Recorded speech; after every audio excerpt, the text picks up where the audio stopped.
AP ఎన్నికల exit polls ఓటర్లను మరింత ఉత్కంఠకు గురిచేస్తున్నాయి.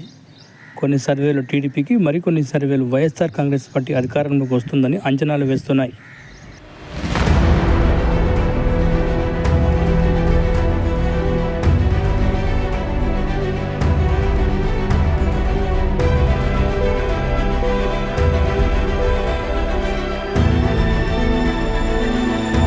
ఇరుపక్షాల మధ్య 2% మాత్రమే ఓటింగ్ తేడా ఉండడంతో ఏ పార్టీకి అధికారం దక్కుతుందోనని ఆయా పార్టీల నేతలతో పాటు ప్రజల్లో టెన్షన్ మొదలైంది.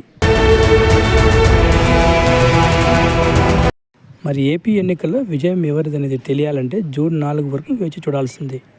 ప్రతి రౌండ్కు కూడా టెన్షన్ నెలకొనేలా కౌంటింగ్ ఉండవచ్చని రాజకీయ నేతల విశ్లేషణ.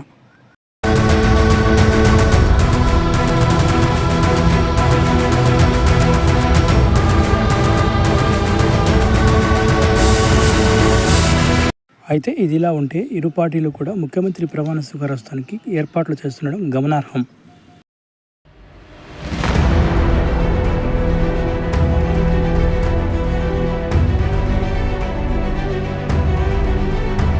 ఎగ్జిట్ పోల్స్ విడుదలైన అనంతరం పందేల కాసిన వారు కన్ఫ్యూజన్లో పడుతున్నారు. వైకాపా అధికారంలోకి వస్తుందని ఒకరు, టీడీపీ అధికారంలోకి వస్తుందని ఇంకొకరు లక్షలాది రూపాయలు పందాలు కాయడం చర్చనీయాంశంగా మారింది. దేశంలోని ఇతర రాష్ట్రాల చూపంతా కూడా ఏపీ ఎన్నికల ఫలితాలపై ఉండడం విశేషం. ఎగ్జిట్ పోల్స్ సర్వే సంస్థలు చాలా వరకు ఏపీలో వైసీపీకి పట్టం కట్టడం ఆసక్తిగా మారింది.